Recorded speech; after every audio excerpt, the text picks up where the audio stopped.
Start from the first kapitel of Sefer Tehillim. The first kapitel, David HaMelech starts off with a word that we're all familiar with, and yet the translation of the word is somewhat difficult, especially in context here in the first kapitel of Sefer Tehillim. Ashrei ha'ish. So the question is, what exactly does Ashrei mean? Ashrei, most people would tend to translate the pasuk simply as saying, Ashrei ha'ish, fortunate is the man, asher lo halach ba'atzas rishoim, who does not follow the counsel and the advice of rishoim, u'v'derech chatoim lo amad, and in the path of sinners he does not stand. Uvamoishav leitzim lo yoshav, and in the how would you say moishav leitzim? Not the courtyard. Not courtyard, but no, it's more than presence. It's in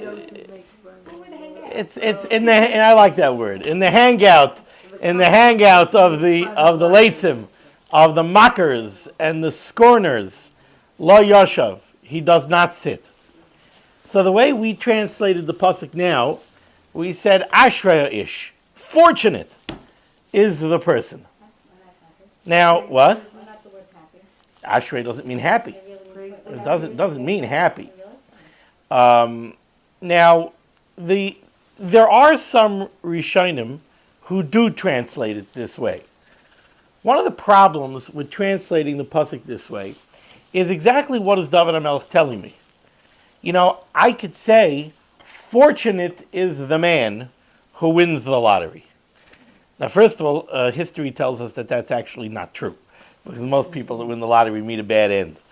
But if I would say, fortunate is the man who makes $500,000 a year.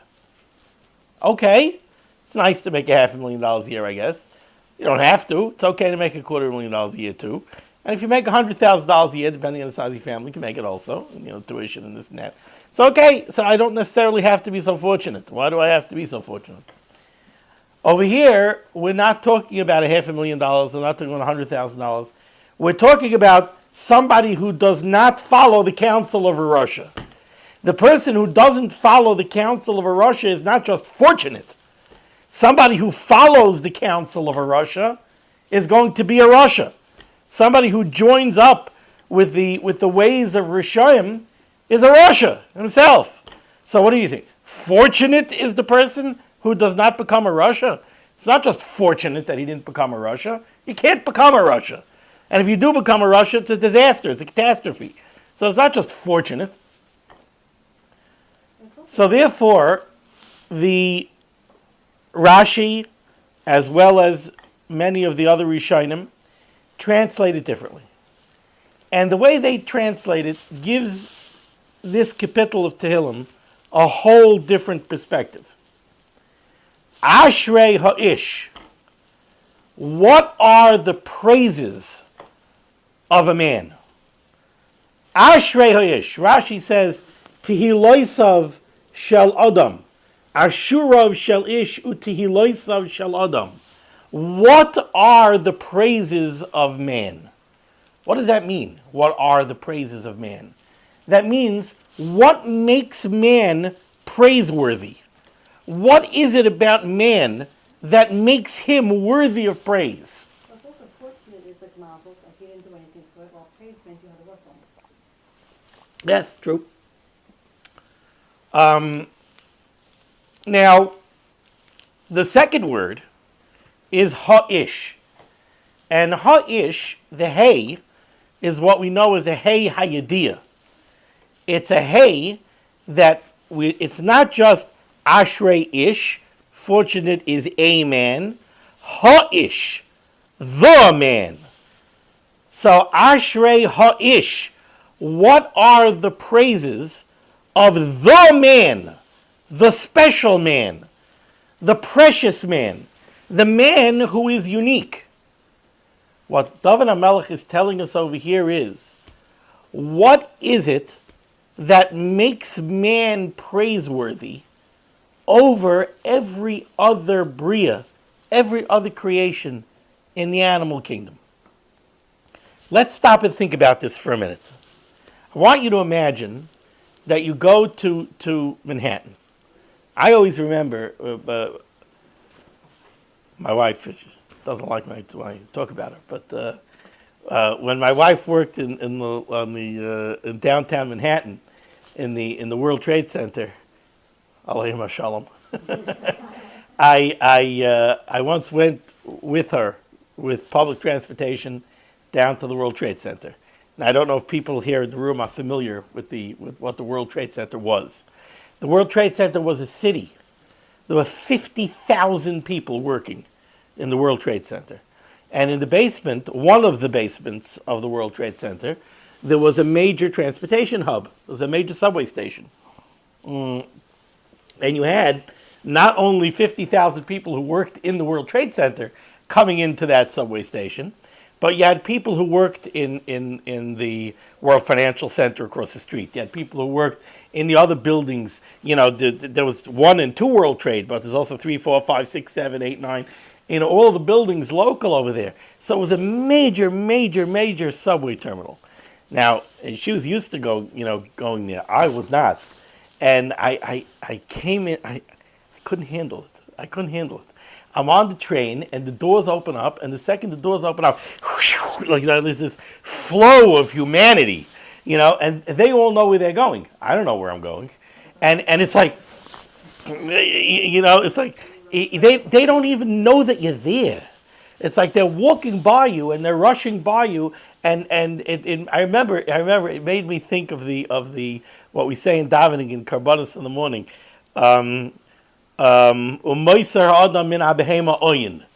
In what way is a man better than a behema? He's not. If not for the neshama, if not for the ruchnius, we're no better than an animal. And I remember I felt like I'm an ant in an ant colony. It's like all these people are like rushing past me, and I can't move. And I'm not a person, I don't get intimidated easily. And I wasn't intimidated, nobody was intimidating me, but I was intimidated by the crowd, and by the rush of the crowd, and by the mass of people. It was just an unbelievable thing. Now, why am I mentioning this? Go outside, it's spring now, and soon a lot of people are going to be seeing ants in their house. This is the season when ants start coming out. Go outside to the yard and watch the ants. Watch the ants, and you'll see the ant hills. You'll see an ant hill here, and an ant hill here, and an ant hill here. 1 World Trade, 2 World Trade, 3 World Trade, 4 World Trade. And all of the ants have where they live. This ant lives in that one, not in that one. And they're all coming and going, and they're busy. They're industrious. The Bali Musar tell us that we could learn a tremendous amount from ants. A friend of mine had, you've heard of him, Moshe Goldberger. You don't know Moshe Goldberger. Moshe Goldberger I had for years, I remember, you ever see one of these ant farms? He had an ant farm to show the kids. Look what you could learn from the ants. The ants, they're industrious, and they're busy, and they're not lazy, and they're not sitting outside taking in the sun. They're busy. They're building. They're making tunnels, and they're building chambers, and they're going out and they're hunting, and they're getting food. And they don't just get food and eat the food. They get the food, and they store the food. And this food goes in this storage room, and this food goes in that storage room. And and they have families, and they have lives. There's a whole life going on over there. Now, we look from up here, we look from 30,000 feet, and we look down at that ant farm, at that ant colony, and we're like, joke. So one swipe of the foot, and we knock out the whole thing. But if we could reduce ourselves, if we could get down to their level, if we could make ourselves small and get down to their level, we would find out that what they're doing down there is not that much different than what the 50,000 people were doing over there in the World Trade Center. Now, of course, there's a difference because they work on instinct. Do they have emotions and feelings, and do they make plans? No, they don't. They don't. But they're also busy and industrious, and they have a world, and they have an activity, and they have... So, how are we better? Because we're bigger? But we're bigger. So if somebody would be bigger than us, if we'll find out that if there would be a Bria that was bigger than us, who could look down on our city, on New York, and go, "Bleh," and give it a swipe with the foot, so it would be nothing to them. What makes us better than them? Ashrei ha'ish. What are the praises of man? Man is praiseworthy. But the first thing you have to be is you have to be ha'ish. You have to be the man. What's the man? The man that the Ribbono Shel Olam created the world for. The Ribbono Shel Olam didn't create the world for the ant. The Ribbono Shel Olam created the ant. But the Ribbono Shel Olam created all of that, and then he created man, and he put man into this world. But the whole world was created for ha'ish, for the man. Why? Why? Why isn't the man just another exhibit in the Bronx Zoo? Some people that we know should be exhibits in the Bronx Zoo. So why not? Says David HaMelech, there's a reason why not. We have praises. We have things that make us praiseworthy. Question is, what are they? So David HaMelech here, in this kapitel, gives us 5 things.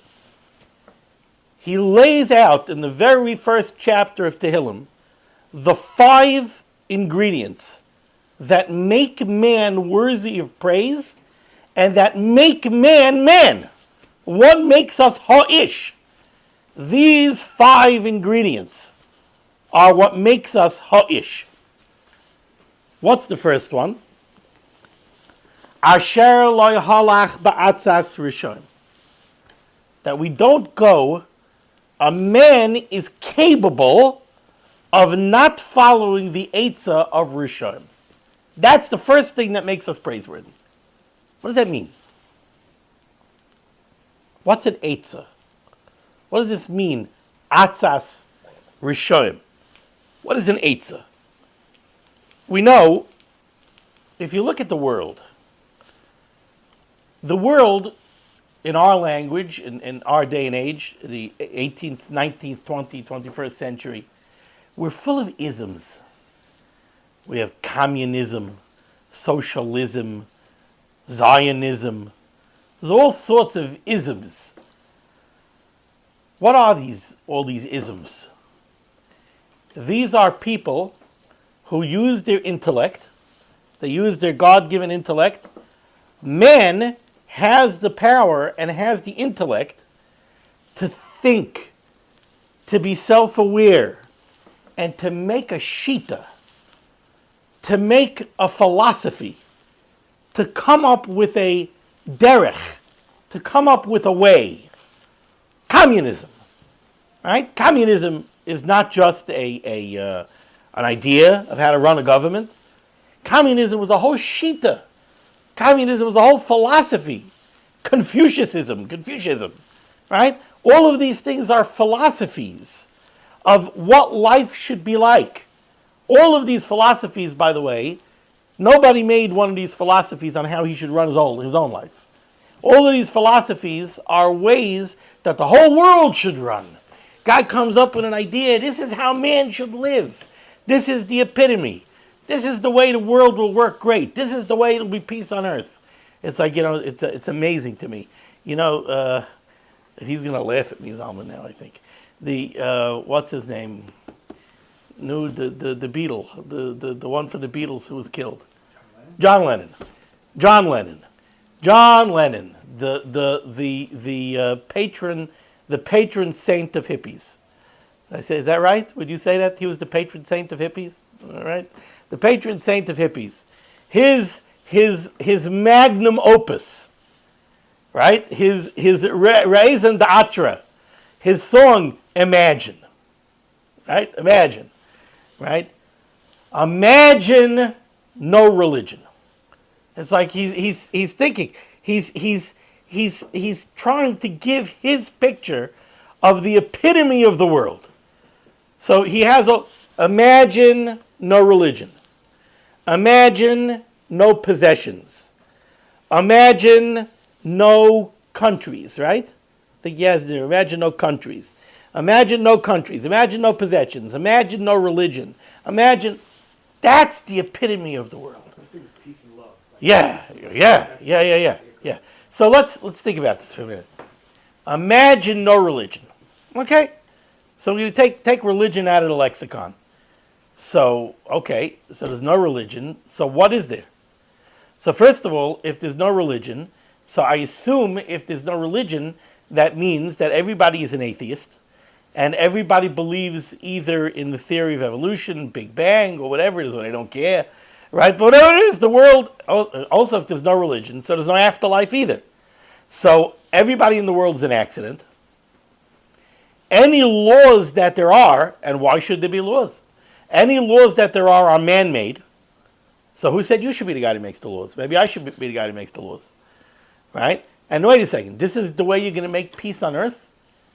Wait a second, if there's no religion, and there's no country, and there's no government, and there's no possession, right? So then whatever you have is mine. So wait a second, I'm hungry right now, and you're eating a steak. I want your steak, and I don't want half your steak. I'm bigger than you, so I want 3/4 of your steak. And you know what? Once I'm at it, I want 3/4 of your steak. Why am I stopping at 3/4? I think I should take the whole steak, because after I ate 3/4 of the steak, I'm still hungry. So I'm going to take your whole steak. You're hungry? Okay. He's got a steak. You're going to take his steak. This is the way you're going to make peace on earth? Look at Tippish. And this was a guy that people looked up to, and people, they still talk about him, and they still listen to a song like this with like nostalgia, as if it makes an iota of sense. It doesn't make even the first iota of sense. It doesn't make.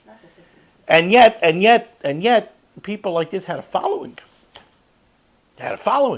But it's stupid people, because as much as you'll have a following, so fine. So let's say it'll be 50 of you. Let's say it'll be 100 of you. Let's say it'll be 1,000 of you. But there's going to be 1,000 who want to take everything that you have. There's going to be 1,000 who think if there's no religion and there's no country and there's no law and there's no anything else, so if you're in my way, I could kill you. Or even if I just happen to like killing. Some people like to hunt, right? So why should I hunt? Nobody wants to hunt. I mean, you might have one person who wants to hunt the stupidest animal on earth, right? But then you have another guy who wants to hunt an animal that gives a good chase.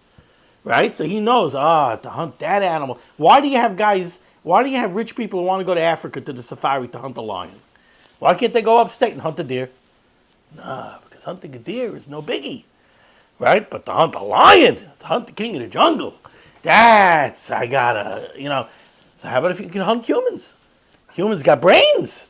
So not only, that would be the epitome of hunting. So why can't I be a hunter who wants to hunt humans? If there's no religion, and there's no countries, and there's no law, and there's no possessions, there's no anything else, so if it makes me happy to hunt humans, why can't I hunt humans? They got a couple of movies on it. Oh, yeah? So this is, I'm giving you one example of Atzas Rishayim. This is an Eitzah. This is a Shita. This was a Shita. This was a philosophy. Communism. Gewaltige philosophy. Communism. Yeah, communal living. Okay, great. Communism gave us the Soviet Union, right? Communism gave us the Soviet Union. Communism is giving us Red China. Communism is how many tens of millions of people died thanks to the great gift of communism, right? The gift that keeps on giving. Ashrei ha'ish, one of the things that makes man praiseworthy, asher loy halach ba'atzas rishayim. If a person understands that he has a God-given intellect, and that he has a responsibility to use it, and that he has a responsibility to be able to discern right from wrong, and to stand up in the face of an Eitzah, in the face of a philosophy, and not be holach ba'atzas rishayim. It's asher loy holach ba'atzas rishayim. What does that mean, asher loy holach? What's a halicha? He doesn't go when people have these philosophies, they want to live their whole life according to the philosophy. It's like another great philosophy, right? Nowadays, a whole philosophy, pro-choice, right? That's like a whole philosophy, pro-choice. What does it mean, pro-choice? What does it mean, pro-choice? I think abortion is murder. So what am I? I'm anti-choice. You could choose whatever you want to eat for breakfast. Go ahead. You want to eat Cheerios, Honey Nut Cheerios, Rice Krispies, pancakes, scrambled eggs. You could choose whatever you want. You could choose what kind of pillow you sleep on. You could choose what whatever you want. You want to choose, but you can't choose to kill somebody. You can't choose to kill somebody. You can't choose to kill a baby. You can't choose to kill an unborn baby. So they're not anti-choice. Was it pro-choice? Why don't we change it? Why don't we make it pro-murder? Pro-killing. Well, let's make it pro-killing and anti-killing. No, so it's pro-choice and pro-life. You're pro-life. The people, the ones who are anti-abortion, are they really pro-life? Are all of their opinions and everything? Is it the sanctity of human life that drives them? Are they really into the sanctity of human life, or is it just this is a hot button item? All of these eitzes, all of these philosophies and eitzes, they all come from Rishonim. These are all Resha. And one of the first things, the first ingredient is ha'ish has to be able not to be, he can't be holach ba'atzas Rishonim. What should he be? We'll get to that. What's the second ingredient? Uvederech chatoim, on the way of the chatoim, not Rishonim, chatoim, sinners. Uvederech chatoim loy omad. He doesn't stand on the road of the sinners. This guy's not traveling. He's not following an eitzah. He's not an activist. He's not following a shita, a philosophy. He's not a person who bought into a whole philosophy and his life is being guided by the philosophy of a Russia. That's the first guy. The second guy is Uviderech Chatoim Lo Yamad. He doesn't stand on the way of the sinners. You have a lot of people in the world who don't have a philosophy. Stop somebody in the street. Excuse me, I want to ask you a question. Yeah, what's your guiding philosophy in life? I think it's safe to say, probably the vast majority of people that you stop in the street, if you ask them what their guiding philosophy is, they'll be like, I want to come home from work, I want to eat supper, and I want to have a few minutes to chill before I go to sleep. I mean, I want to be able to go to the ball game, I want to play with my kids. They don't have a guiding philosophy. So there's probably more people that fit into this second category than the first category. But what is this category? You have people who don't have philosophies, but they're chaytim. They do averis. Why do they do averis? Because they have taiva. They have desires. They don't have a positive guiding philosophy. So with the lack of a positive guiding philosophy, listen, it's a tempting world. Right? Talk to people who came here to this country in the war years, who came after the war, survivors, even before the war. They were living in poverty in Europe, and they came here to the United States, and suddenly, the Golden Medina, right? Suddenly they could have anything they want, they could do what they want. The world is tempting. There's a lot of temptation out there. So a guy can end up with derech chatoim. He reaps the benefit of the chatoim. He stands there and he does averis. Again, he doesn't do averis out of a negative philosophy. He's not a hedonist. The world is tempting. He does averis. The second ingredient, says David HaMelech, to be ha'ish and to be fortunate, is don't get sucked into that trap. Don't stand together with the Baalei Avera. The third one, uva moishav leitzim lo yoshav. This guy is not even standing. He's sitting. He's in the moishav leitzim. What's the moishav leitzim? The moishav leitzim, this is interesting, but one of the more interesting things that I've done in my lifetime, some of you know, is for a while I ran a hotel. When my father, Olav Shalom, passed away, so I was running a 212-room Sheraton hotel. And it was a Goyish hotel. It wasn't a Yiddish hotel. And it had a bar. And I had to know what was going on in the bar. That was part of my job. I had to oversee the entire operation. So I had to know what's going on in the bar. So I spent time in a bar. A bar is a fascinating place. A bar is a fascinating place. You could learn a lot about the world in a bar. What's a bar? What's a bar? Everybody comes in and they bring all their sorrows with them, and they sit down by the bar and they order a drink and they get a little alcohol into their system, and then they sit and kvetch. It's amazing. 99% of what goes on in a bar, I found out, is kvetching. They come in, I, my boss, I, my wife, I, my neighbor, I, my kids, I, my car, I, the bills, I need another drink. After an hour, they get it out of their system. They slap the money down on the counter. A bartender, to be a good bartender, there's 3 ingredients, maybe 4. You have to be a fantastic listener. You got to sit there and you got to listen and you got to empathize. A good bartender is also a good talker. You empathize and you talk to the guy. Because if you're a good listener and you're a good talker, the guy comes every night. Because nobody else is listening to him and nobody else is talking to him. Everybody else is yelling at him. So like this, he's got somebody who he could come and he could catch and who listens and who empathizes. It's fantastic. So he's also got to have a sharp eye. He's got to have a sharp eye because he's got to know who's stealing and who the good tippers are, and who you're wasting your time on. You have one guy who comes in for a therapy session, but all he does is buy 1 beer. For 1 beer, how much time is the bartender going to stand over there and listening and empathizing and talking, right? You need the guy who's getting a few shots of single malt scotch. Those are the guys that you can spend time on. The last ingredient that a good bartender needs is he has to know how to mix drinks. That's the last ingredient. Because most of the people who are sitting by the bar don't know the difference between one drink and another one. They'll order a whiskey sour and you give them something else as long as it's the right color. And that's also not a problem often because they dim the lights. So the most important thing is the listening and the talking. That's the most important thing. Moshav Leitzim. The bar is a Moshav. There's nothing productive coming out of that bar, ever.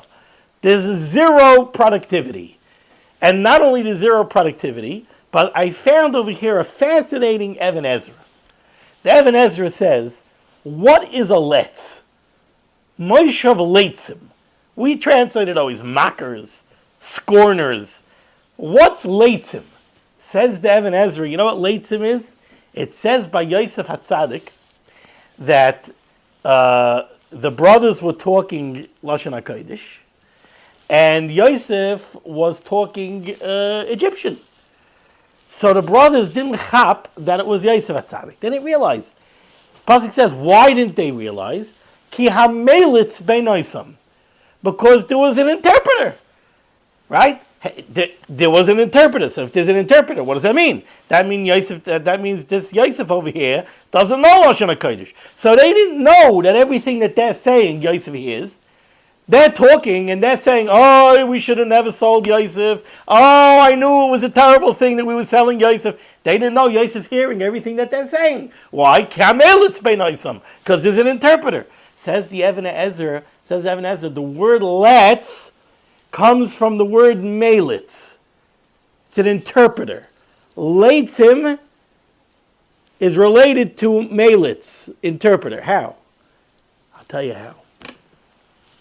You give me anything that somebody says, you give me anything that somebody does, and I can interpret it 2 ways. Somebody goes ahead and does an unbelievable chesed. And somebody comes and says, see what a Baal Chesed this guy is? Don't give me this Baal Chesed. Baal Chesed, my foot. He's got an angle. He's doing it because his brother-in-law, well, you know why he helped him out with the spare tire? Probably because his brother-in-law owns a tire shop. And he went and he told him, listen, I'll get you back on the road, but you need a new tire. I know a great tire store down on Victory Boulevard. So the guy's going to go buy a tire over there. You could interpret anything that you hear, anything that you see, could be interpreted positively or it could be interpreted negatively. You know what a let's does? A let's is a cynic, a skeptic. A let's is the guy in yeshiva who the manal gets up and gives a shmooze, and everybody walks out of the shmooze and it's like, oh wow, that was a great shmooze. Tomorrow I'm gonna come on time for Seder. And the let's goes, yeah, you'll last one day. Takes all the air right out of the whole shmooze. That's the let's. Somebody comes to shul and talks about talking in shul and and the let's comes along and says, yeah, great shmooze. Last week I saw him talking in shul. That's the let's. The let's reinterprets everything. Whatever has any good in it, the let's comes along and reinterprets it all. And he makes it all evil. He makes it all not even evil. He makes it all meaningless. He's not as bad as the first guy, who's making a whole philosophy and a whole shita to lead people astray. He might not even be in some ways as bad as the second guy. The second guy's out there doing Averis. This guy, he's not out there doing Averis. He's just burning the world down. With his cynicism and his skepticism and his negative attitude, he's burning the world down with it. So these first three ingredients are all what you should not do. Mesulas Yesharim starts off, the first level on the ladder of going up in Ruchnius in Mesulas Yesharim is Zehirus. Zehirus is how to be careful not to be bad. David HaMelech starts with Zehirus.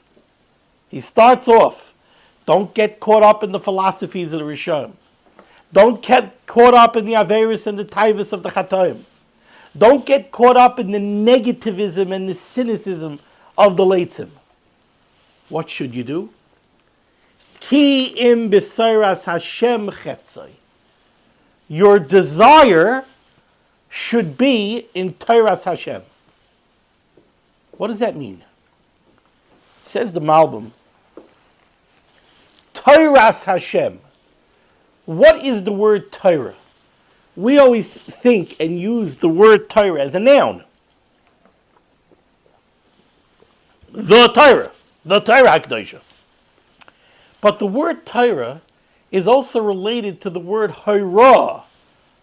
A Paisik, somebody who could paskin shilos, is called a Baal Horah, a decision maker, a teacher, somebody who could teach the ways of the Torah. Torah's Hashem is the teachings of Hashem. That's what the Torah is. Kiyim b'Torah's Hashem cheftzai. You don't need a philosophy. Your philosophy is you want to be taught by Borei Olam. You want to follow the teachings of the Rebbeinu Shalom. What you want is you want Torah's Hashem. I don't want no man-made philosophies because they all stink. Every one of them.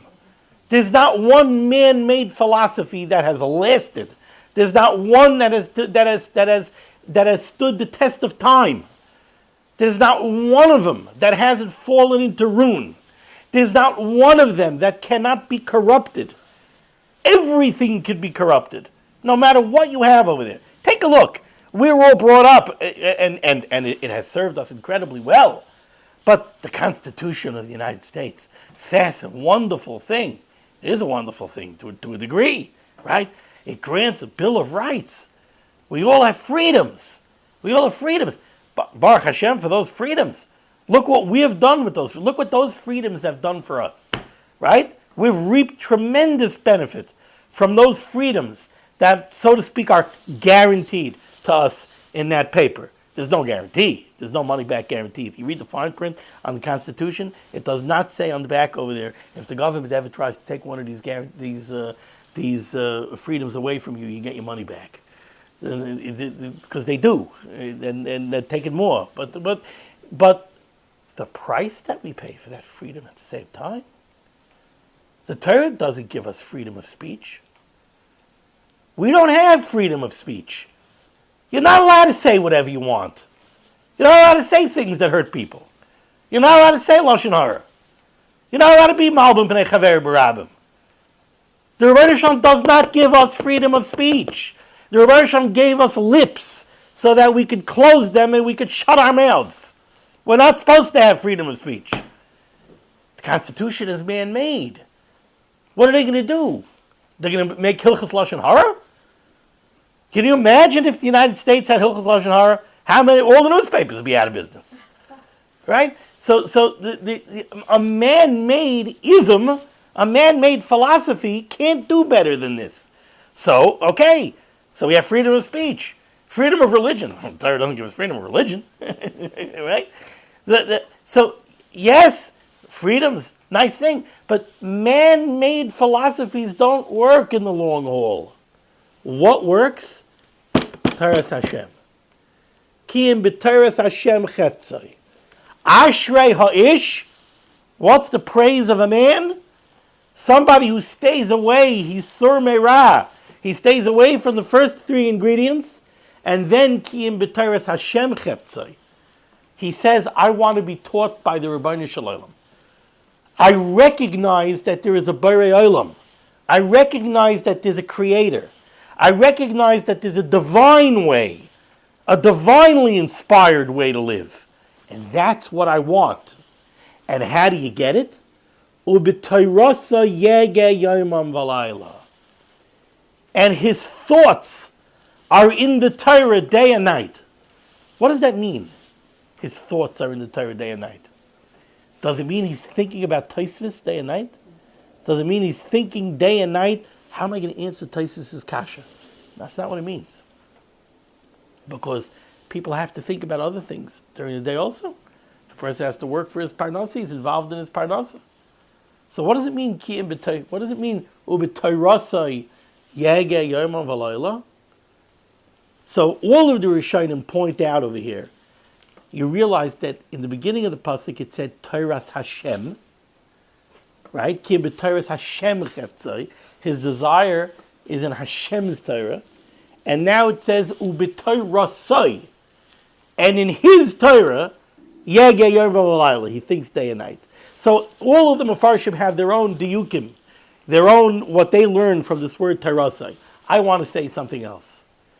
I want to say Ub'Torasai Yege Yom V'Layla. Each and every one of us has a Torah on many levels. The simple level is that, like my Rebbe always says, each one of us has a perspective on Torah that's unique. We all have a chiddush of our own to add to the body of Torah. But there's something else I want to say. There's a Torah that pertains to each and every one of us. Each and every one of us has unique strengths, unique weaknesses, unique challenges, unique situations. There's a Torah that's my Torah. The challenge that I have during the day at my job, in my office. The Torah tells me how to handle it. The Torah tells me how to live in my day, in the uniqueness and in the specificity of my day. There's a Torah that applies to me. Ub'Torasa yege yomam v'layla. Every decision that you have to make, every challenge that you face, everything that you're involved in, are you thinking about it from a Torah perspective? I'm stuck in traffic. There's a Torah perspective. The Rebbeinu Shalom wanted to hold me up now. There's a reason why I'm being held up now. My boss is giving me a hard time. There's a Torah perspective. Why am I getting this hard time now? There's a reason. I got more free time. My boss, something happened at work, and now they gave me some time off. What am I supposed to do with that time? Am I going to sit and watch TV? Or am I going to go to a Daf Yomi shir? Are you thinking from a Torah perspective? Kiyim b'teres Hashem cheftzoi. He wants to live his life according to Teres Hashem, and therefore ub'teirasoi yege yom v'layla. Day in, day out, night in, night out. Everything is from a Torah perspective. So here we have the 5 ingredients. He stays away from the man-made philosophies of Rishayim. He doesn't get caught up in the Averis, in Taiva, and lusts, and temptations of the world. V'moshav leitzim lo yashav. He doesn't sit around wasting his time, not doing anything positive, and get caught up in cynicism and negativity. What does he do? He realizes that the only way to live is Teres Hashem. To live life according to the way that the Rebbeinu Shalom designed the world for man to fill its role. That's Ashrei Ha'ish. And Ub'Torasa Yegem Yom V'Layla. He uses that Torah perspective every minute of his day. That's Ashrei Ha'ish. That's the praises of man. That's what makes man special. Because we could live a divine life. We could live a ruchniistic life. And now, I'll just add, it's getting late, but the next pasuk.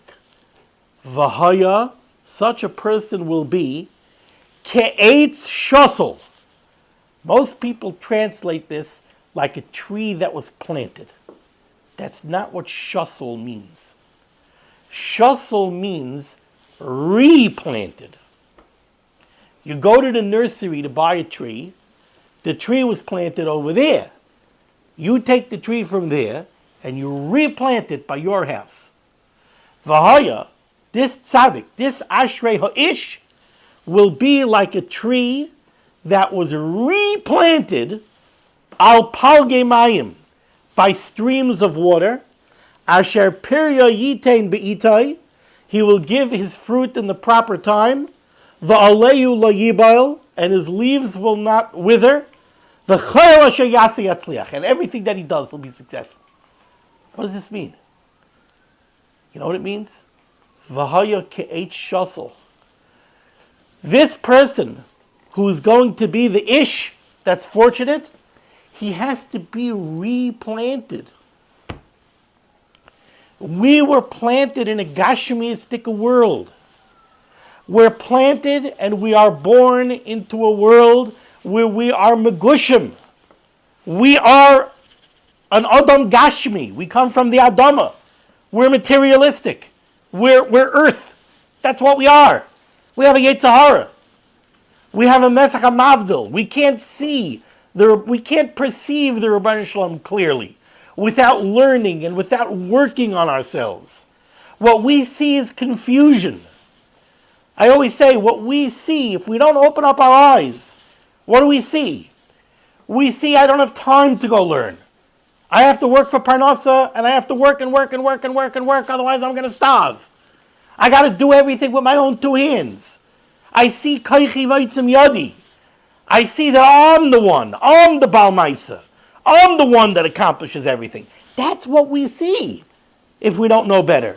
If we don't open up our eyes, or if the Rebbeinu Shalom doesn't open up our eyes, or if a Rebbe doesn't open up our eyes, that's what we see. So what do we have to do? We have to be replanted. We have to be uprooted from this way of thinking, and we have to be replanted.